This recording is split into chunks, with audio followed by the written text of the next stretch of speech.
La littérature est-elle l'art le plus fragile de notre époque, voire de notre siècle? Que rapporte la littérature aux écrivains et aux lecteurs d'aujourd'hui? À l'heure où les enfants et les adolescents lisent de moins en moins, à une époque où le livre d'occasion devient un marché exponentiel au point d'étouffer toute la chaîne du livre, et à l'aune d'une possible fermeture de la Maison des écrivains, institution unique au monde, comment repenser, diffuser, réintégrer l'art de la lecture pour tous? Un invité ce soir pour entamer cette vaste discussion. Antoine Compagnon, bonsoir. Bonsoir. Vous êtes historien de la littérature française, académicien et professeur au Collège de France. Vous avez fait paraître en septembre dernier un essai aux éditions de l'Équateur intitulé « La littérature, ça paye !» point d'exclamation. Merci d'être ce soir dans Question du soir.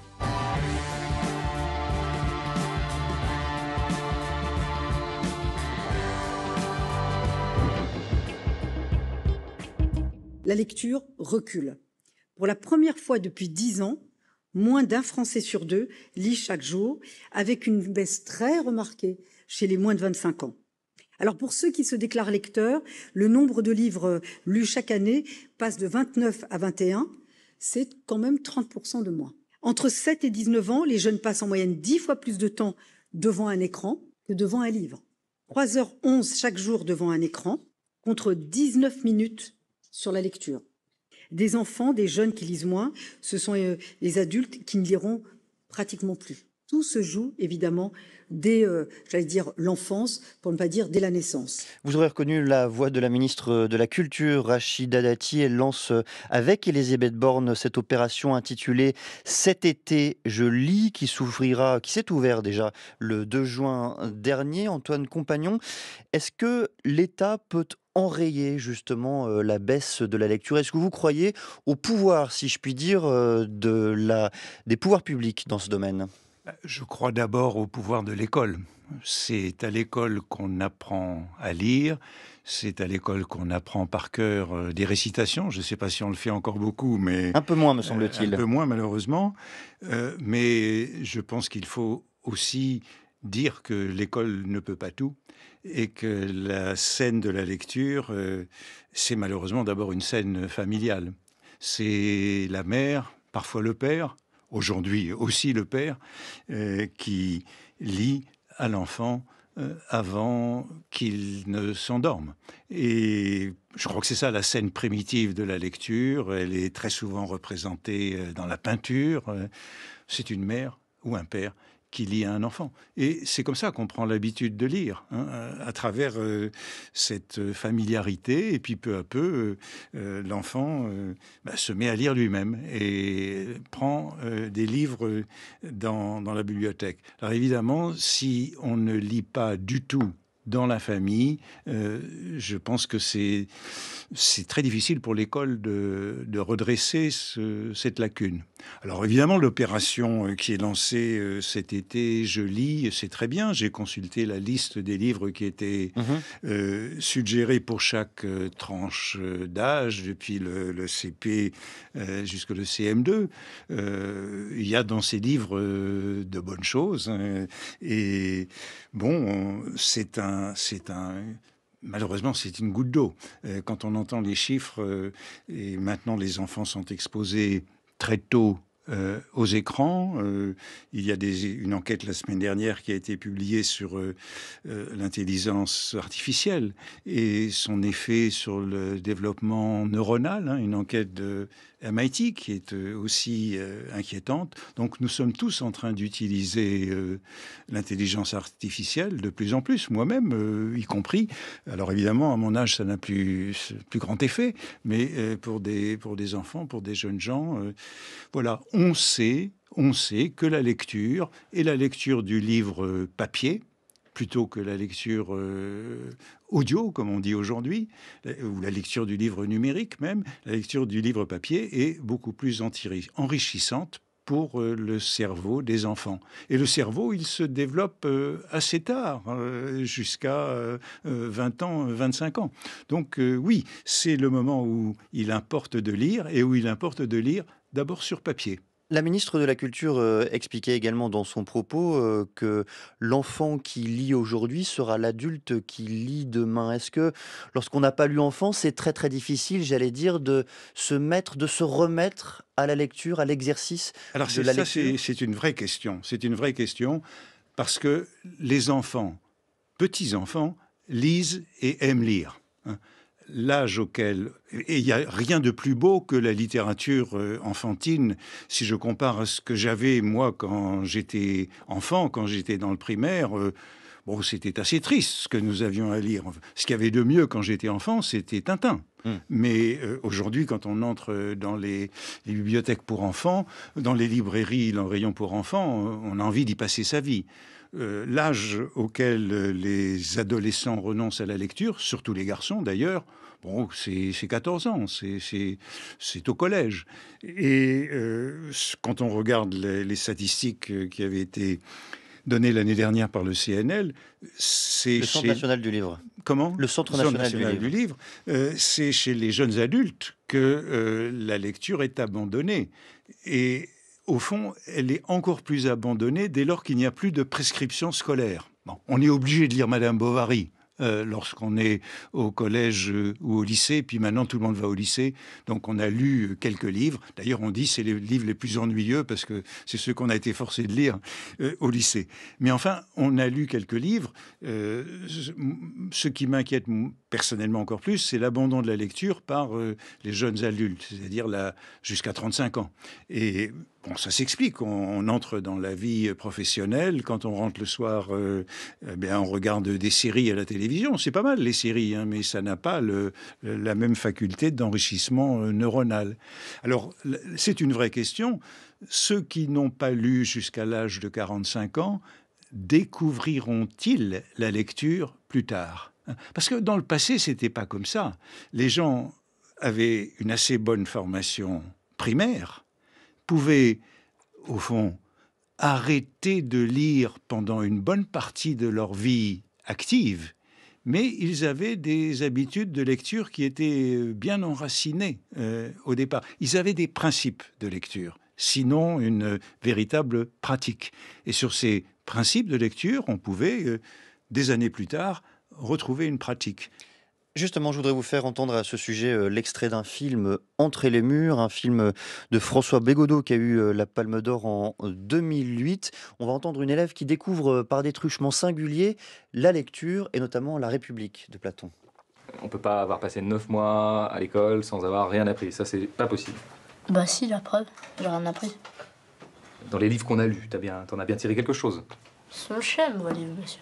Ils sont quoi? Ils sont nuls. Et un des livres que tu aurais lu pour toi, par exemple? Des livres que moi je lis? Si, il y a La République. Le livre La République. La République de Platon. Ouais. Mais comment ça se fait que t'as lu ça?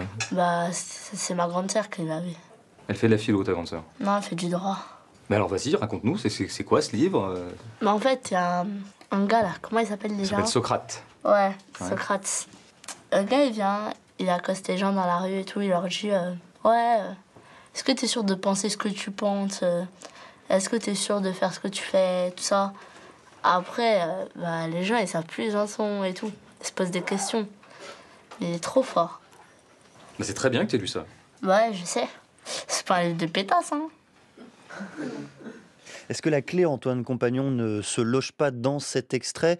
Plutôt que d'imposer des lectures, faire confiance et permettre à chacun de trouver les siennes. Alors c'est un passage que je cite dans La littérature ça paye, qui m'avait beaucoup frappé lorsque j'ai vu le film, quand il est sorti, il y a je ne sais plus quand. Il m'avait beaucoup frappé parce que le professeur, à la fin de l'année scolaire, demandait à ses élèves de 3e... Une espèce de bilan à chacun. Bilan, et ils étaient capables de dire ce qu'ils avaient retenu d'un cours de mathématiques, d'un cours de SVT, sciences de la vie et de la terre. Ils avaient quelque chose à dire de toutes les matières, de toutes les disciplines, sauf le cours de français. Ils ne pouvaient pas dire à quoi ça allait leur servir, le cours de français. Et pour moi, c'était un peu désolant, parce que je pense que le cours de français, c'est un énorme atout dans la vie. Comme je dis, ça paye. Ça paye dans tous les aspects de la vie. Et alors, il y avait cette jeune fille qui disait j'ai lu La République. Mais j'ai lu La République, je ne l'ai pas lu en classe. Je l'ai lu cause de ma sœur aînée. Et oui, ça nous Grâce à ma sœur aînée. Grâce à ma sœur aînée. Ça nous remet dans cette scène familiale. Bon, moi aussi, j'avais une sœur aînée quand j'étais enfant. J'avais 2 ans d'avance dans toutes mes lectures, puisqu'elle avait lu les livres et elle me les passait.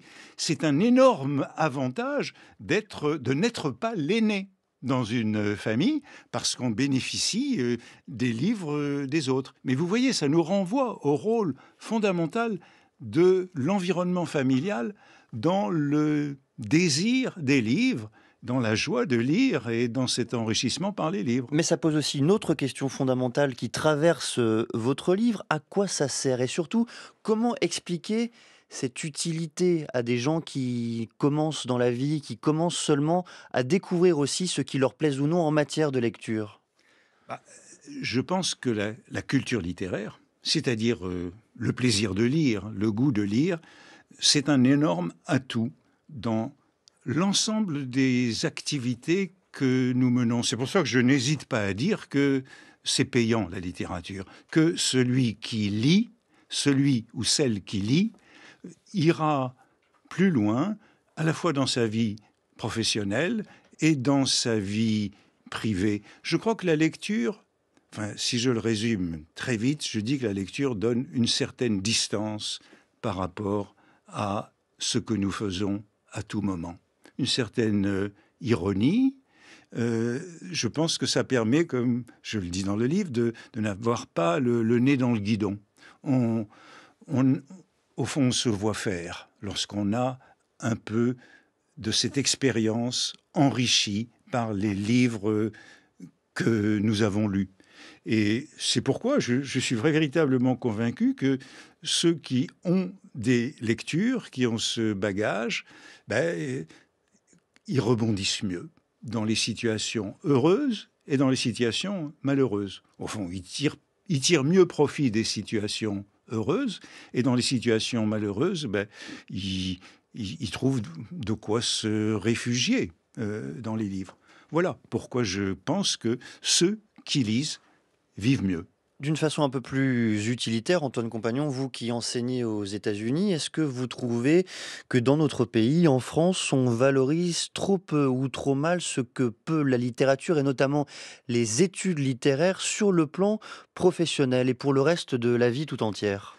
Bon, j'ai toujours été choqué que dans les classes préparatoires scientifiques, on continue à faire de la culture. Quand on prépare HEC, quand on prépare les écoles d'ingénieurs, il y a un enseignement de culture. Mais lorsque on est dans un IUT ou dans une école technique, eh bien on perd cet enseignement de la culture. Or, à mes yeux, il est encore plus indispensable pour ceux qui font des études techniques et des études courtes, puisque ce sont ceux qui auront le plus souvent à changer d'activité au cours de leur vie. Et au fond, ce que donne cette culture littéraire, elle permet tout simplement d'apprendre à apprendre. Je crois que c'est ça que ça donne.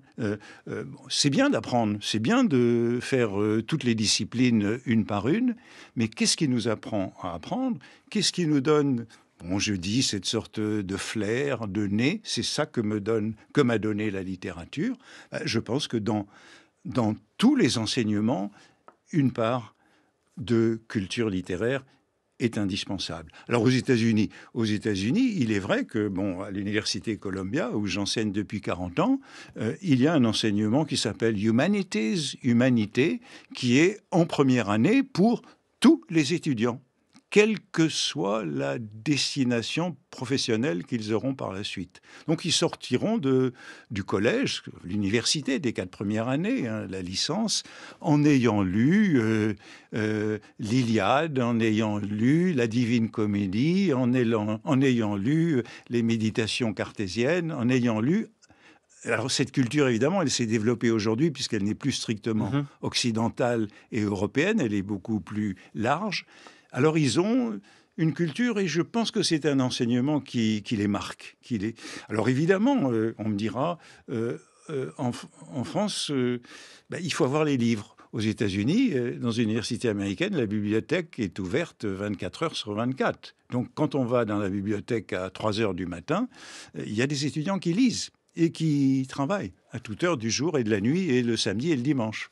Vous mentionnez également dans La littérature, ça paye, Paul Valéry. Paul Valéry qui aborde cette question de l'art. Et selon lui, si je résume ce qu'il veut dire, l'art doit d'abord être une offre. C'est à l'art de proposer ce qu'il a à proposer au public et non pas l'inverse. L'art ne doit pas répondre à la demande. D'abord, est-ce que vous êtes d'abord avec cela? Et si vous vous inscrivez en faux vis-à-vis de Paul Valéry, pourquoi? C'est-à-dire, Valéry pense que l'art ne répond pas à un besoin. Un besoin chez l'homme. fondamental de Un l'homme. besoin naturel. On a besoin de dormir, on a besoin de manger, mais on n'a pas besoin de lire. On peut vivre sans lire et on peut vivre sans écouter de la musique et sans regarder des tableaux. Donc il dit ça.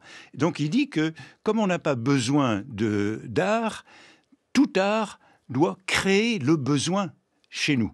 Il n'y a pas de demande préalable. Bon, d'abord, c'est un peu excessif parce que tout ce qu'on appelle littérature industrielle, elle répond à une demande qui est là. Aujourd'hui, le romance, c'est de la littérature industrielle. La littérature qu'on peut faire avec l'intelligence artificielle, c'est celle-là. Elle a toujours existé. Les romans de gare, ça a toujours existé. Mais Valéry pense à l'art difficile, à l'art nouveau, à l'art original. Et avec ça, on doit évidemment être d'accord. Tout art original n'a pas de public préalable, il doit créer son public. Et Proust parle beaucoup de cela. Il dit, lorsque Renoir a peint ses premiers tableaux, personne n'a compris. Et puis, une génération plus tard, toutes les femmes ressemblent à des Renoirs dans la rue. Quand Proust a publié Du côté de chez Swann, ça a dû une œuvre doit créer son public. Les Fleurs du Mal ont dû créer leur public. Alcool a dû créer son public. Au début, ça s'est pas du tout vendu. Ces œuvres, aujourd'hui, tous les écoliers connaissent des poèmes d'Apollinaire ou de Baudelaire. Donc, c'est ce qu'il dit, Valéry. Ce avec quoi je suis pas tout à fait d'accord, c'est l'idée que l'art n'est pas un besoin naturel. Et d'ailleurs, Valéry est toujours un petit peu en contradiction avec lui-même quand il parle des enfants, justement. Quand il voit les enfants, il dit à une page, vous mettez un enfant tout seul dans une pièce, il ouvre et il ferme des tiroirs. Pour moi, ouvrir et fermer des tiroirs, c'est le modèle du récit, c'est se raconter des histoires. Je pense que le besoin de récit et le besoin de poésie, c'est-à-dire de jeu avec les mots, à travers l'évolution de notre cerveau, est un besoin qui est naturel pour l'être humain que nous sommes. Et je crois que Valéry, quand il parle des enfants, voit bien que ces enfants ont besoin de jouer avec les mots et de jouer avec le récit. Donc voilà, pour moi, l'art est un besoin naturel. Lorsque vous évoquez, Antoine Compagnon, cette littérature industrielle qui a par ailleurs, vous le précisez, toujours existé, est-ce à dire que c'est une littérature, selon vous, de mauvaise qualité, ou bien au contraire, c'est une littérature qui permet aussi à beaucoup d'entrer dans la lecture, et au fond, c'est une porte d'entrée sur un espace culturel bien plus large? Je pense que toute lecture est bonne. Comme Toute je vous le lecture est disais, bonne à prendre. toute lecture est bonne à prendre parce qu'elle développe les neurones. Toute lecture retarde Alzheimer. Donc, il faut... Vu comme ça, partir c'est de cette positif. idée. C'est positif. Toute lecture est bonne, mais il y a des lectures qui font plus ou moins travailler les neurones. Là, récemment, je peux vous avouer, j'ai eu le Covid, donc j'ai eu 3 jours au lit avec de la fièvre, et j'ai relu Les Trois Mousquetaires. Ça m'a fait un immense plaisir. Bon, j'avais pas lu Les Trois Mousquetaires depuis l'âge de 14 ans. J'ai eu 3 jours de jubilation. Mais Alexandre Dumas, c'est tout de même de la littérature industrielle. C'est une très bonne littérature Ça n'est plus industrielle. considéré comme tel, néanmoins. Comment ? Ça n'est plus considéré comme de C'est la plus littérature considéré comme tel, industrielle. mais c'était le Ça feuilleton. l'était dans son mode de fabrication, mais ça l'est C'était moins. du feuilleton, et le feuilleton, c'était fait pour faire vendre la presse. Dans les années à partir de 1836, le feuilleton, c'est de la littérature industrielle. Quand Sainte-Beuve parle de littérature industrielle, il pense à ça, il pense à Paul Féval. Bon, vous savez, on a beaucoup de plaisir à relire. Je parlais des enfants tout à l'heure. Les enfants, ils demandent qu'on leur raconte la même histoire tous les soirs. Et moi-même, je peux reprendre j'ai beaucoup de plaisir à relire les livres. Le plaisir de relire les livres, c'est un plaisir de répétition. Mais il y a aussi un très grand plaisir qui est de se perdre dans les livres. Pour moi, l'expérience primordiale de la lecture, c'est l'égarement. C'est prendre un livre et être comme dans une forêt, comme dans une ville la nuit, de ne pas savoir où on va, et pendant un certain nombre de pages, vraiment de se demander où l'on est. Et puis peu à peu de se retrouver, de se familiariser. Cette expérience-là, c'est l'expérience primordiale de la lecture. La lecture, je pense qu'elle doit être liée à la perte, donc à une certaine, comment dire, provocation. Il faut être provoqué par les livres. Alors, les livres qui ne vous provoquent pas beaucoup, le samedi soir, j'ai lu un Maigret, ça m'a distrait, c'était bien. Mais on les oublie. On peut l'oublier. Expliquez-nous ce qu'est la lettrure. Alors, la lettrure, c'est un vieux mot français que j'ai choisi pour ne pas dire la culture générale. C'est Saint-Louis qui dit que sa fille doit choisir un confesseur de bonne morale et de bonne lettrure, c'est-à-dire un lettré, quelqu'un qui a lu, parce qu'il pense que quelqu'un qui a lu, eh bien, c'est quelqu'un qui a une expérience plus profonde de la vie, des choses, du monde. Voilà, donc je suis pour que nous ayons tous une certaine dose de lettrure.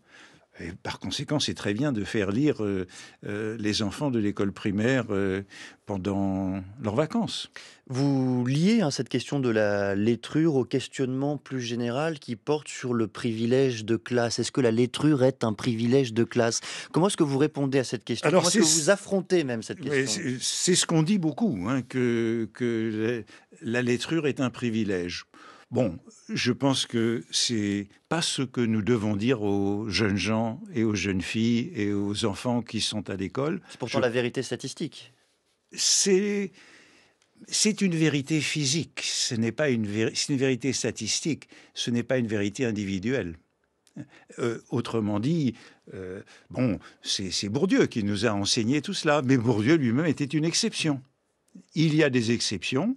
Je ne pense pas qu'il y ait moins d'exceptions aujourd'hui qu'à l'âge de Bourdieu ou que sous la Troisième République.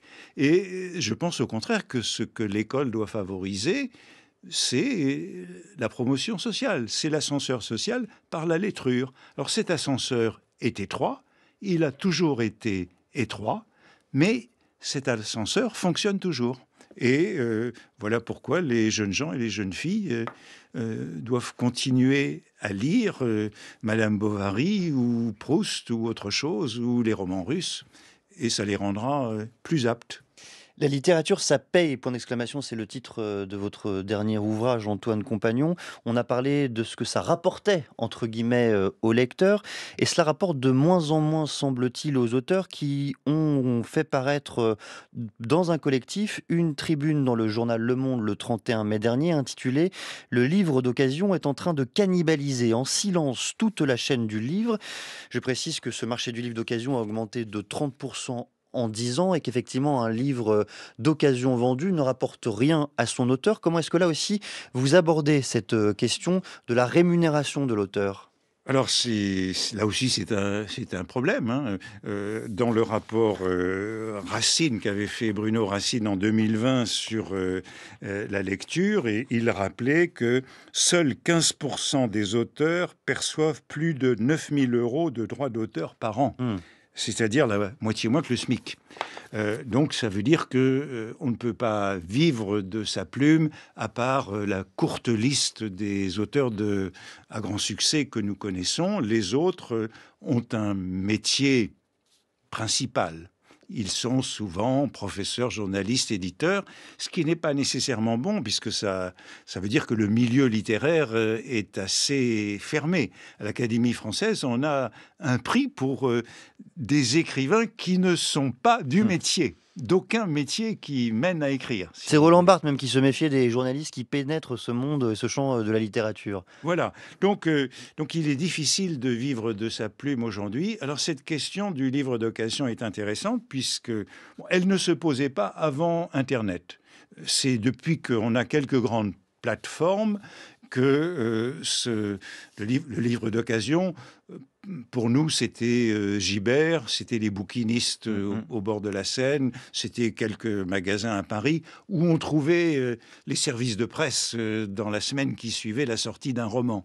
Mais aujourd'hui, tout ça s'est industrialisé avec les plateformes. Et il est vrai que, bon, j'ai fait du coup quelques expériences ces derniers jours et j'ai vu que on pouvait trouver certains de mes livres à des prix très très réduits alors qu'ils ne sont pas très anciens. Comment s'en sortir? Bon, le rapport Racine disait en 2020, l'idée d'un droit de suite sur le livre d'occasion paraît juridiquement incertaine, techniquement complexe et peu à même de générer une ressource significative. Je crois qu'on en est là. Donc on ne sait pas très bien comment taxer avec un droit de suite le livre d'occasion, comment distinguer les grandes plateformes des petits revendeurs et des foires du livre dans tous les villages de France. Et en plus, c'est contraire au droit européen, très certainement. Donc il n'y a pas véritablement de solution, me semble-t-il, du côté de ce droit de suite sur le livre d'occasion. Il est vrai que c'est un droit de suite qui existe pour les objets d'art, pour les œuvres d'art. Lorsqu'il y a une revente d'une œuvre d'art, il y a un droit. Mais l'œuvre d'art, c'est un prototype. Le livre, l'auteur a perçu des droits sur la première vente. Alors comment revaloriser les droits d'auteur? Je crains que personne n'ait véritablement la solution. Vous savez, Baudelaire disait « la poésie, ça paye, mais il faut attendre longtemps ». Et Baudelaire, ça paye aujourd'hui, mais il est mort depuis pas mal d'années. Sujet à creuser alors dans les semaines, les mois qui viennent, peut-être à travers d'autres émissions et une autre invitation. Merci Antoine Compagnon d'être venu ce soir dans Question du Soir. La littérature, ça paye, c'est aux éditions de l'Équateur. Merci d'être venu dans Question du Soir. Merci.